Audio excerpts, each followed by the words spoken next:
electronics laboratory set out to solve that puzzle.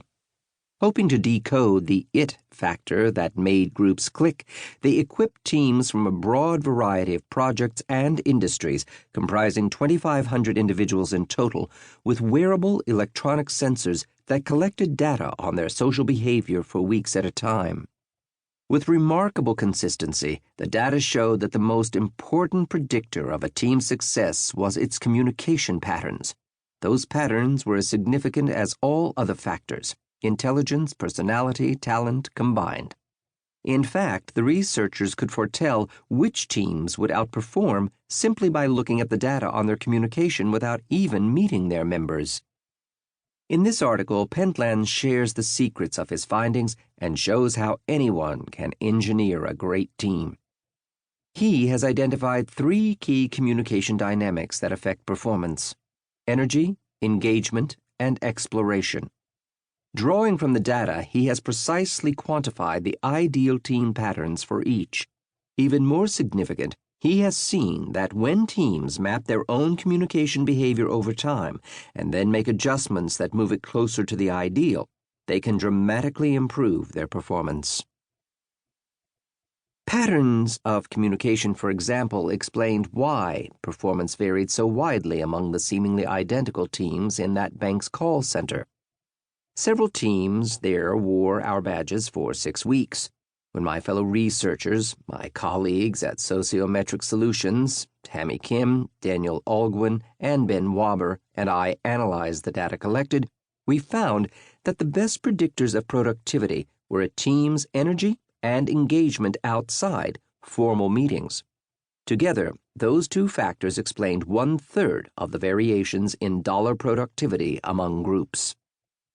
Drawing on that insight, we advised the center's manager to revise the employees' coffee break schedule so that everyone on a team took a break at the same time. That would allow people more time to socialize with their teammates away from their workstations. Though the suggestion flew in the face of standard efficiency practices, the manager was baffled and desperate, so he tried it, and it worked. AHT fell by more than 20% among lower-performing teams and decreased by 8% overall at the call center. Now the manager is changing the break schedule at all 10 of the bank's call centers, which employ a total of 25,000 people, and is forecasting $15 million a year in productivity increases. He has also seen employee satisfaction at call centers rise, sometimes by more than 10%. Any company, no matter how large, has the potential to achieve this same kind of transformation. Firms now can obtain the tools and data they need to accurately dissect and engineer high performance. Building great teams has become a science. Here's how it works. Overcoming the limits of observation. When we sense esprit de corps, that perception doesn't come out of the blue. It's the result of our innate ability to process the hundreds of complex communication cues that we constantly send and receive. But until recently, we had never been able to objectively record such cues as data that we could then mine to understand why teams click. Mere observation simply couldn't capture every nuance of human behavior across an entire team. What we had then was only a strong sense of the things, good leadership and followership, palpable shared commitment, a terrific brainstorming session that made a team greater than the sum of its parts.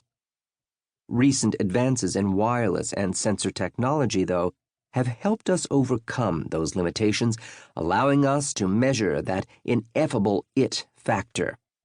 The badges developed at my lab at MIT are in their 7th version. They generate more than 100 data points a minute and work unobtrusively enough that we're confident we're capturing natural behavior.